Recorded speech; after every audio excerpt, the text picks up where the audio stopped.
Like that transition. We're gonna move on Yes. to the featured artist tonight. So, Rob, when you're ready, let's get the shot set up, and we're gonna bring in Brady Novotny from Pittsburgh, Pennsylvania. Guitarist virtuoso, as they say. And how you doing tonight, sir? Good. How are you today? Good. Thanks for coming back. You were here a couple weeks ago and being real patient with me and stuff. And Rob is actually a real person. See, he's right there in front of you. And we do Absolutely, do no the problem. show. We do, and I just said doo doo right on live air. Anyway, so Brady, tell us just a little bit about who you are and what you're doing with your music, a little bit about Passions Collide, and then we'll come back and get deeper with Dave. Sure.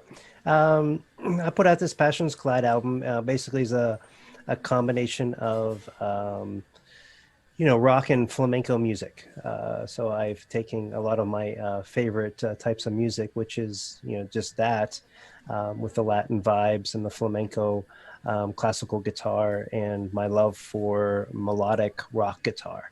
So I combined those two things together and came up with, that's where the name Passions Collide come from. They're my Sweet. passions in music, and mainly the album is instrumental, guitar instrumental, but very highly melodic.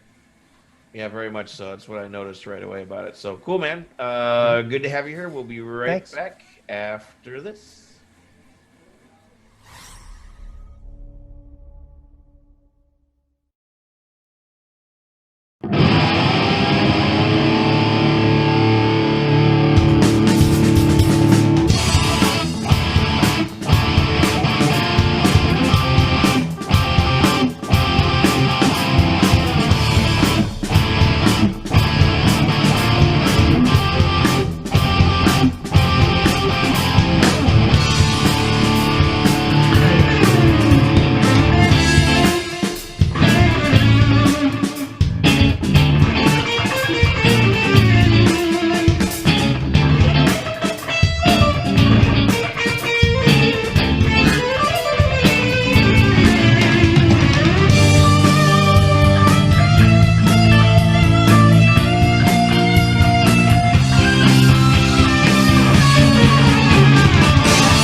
When Muhammad Ali won his Olympic gold medal, one of the first things he did was go back to his hometown, and he actually gave it to his high school guidance counselor, who told him back then he was never going to amount to anything.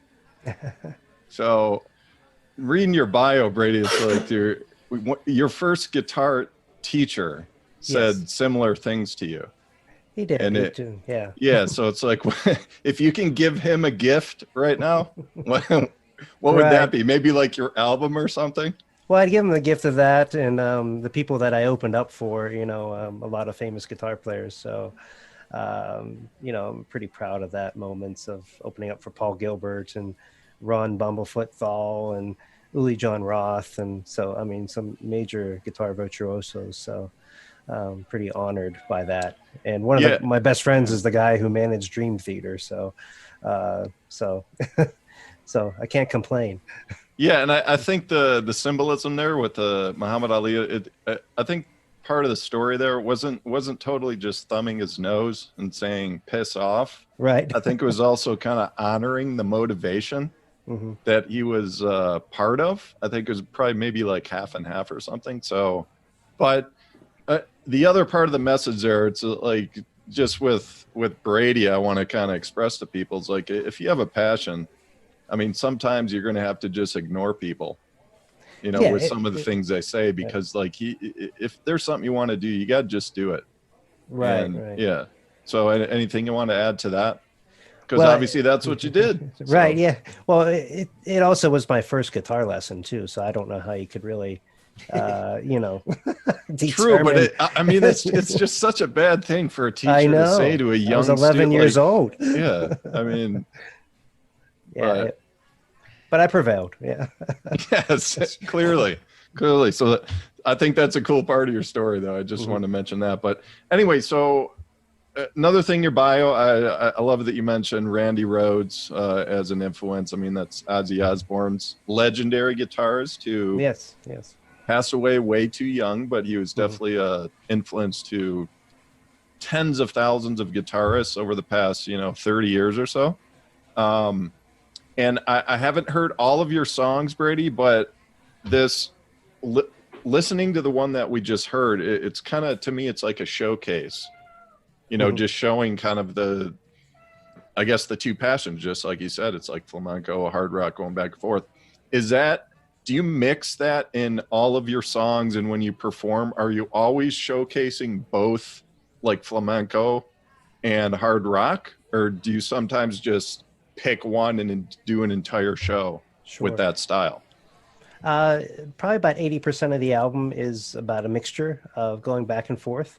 And I recorded the album before I had to play it live. And so it was a challenge, but I figured out how to do it. So I do switch back and forth like the album live. I have one guitar on a stand that I use, and I have the electric guitar around me all the time. So I'm always jumping back and forth. It does take a lot of mental energy, and it does Yeah. limit a little bit of my, say stage performance, but in a way, it's kind of cool to watch me jump back and forth. So, Cool, man. Yeah, the other the other similarity we have, I also got a degree in psychology, and okay, yeah. as soon as I got that, it was from University of Illinois. Like the next week, I started touring with my band. Like Oh, I always joke, that's the obvious next step after a psychology degree is just, right, right. become a touring musician, clearly. Sure, sure, absolutely. But you actually got your master's. I did, I did. I So got did my you end up master's. doing any type of career work around that? Yeah, I actually became a national certified sex therapist as well.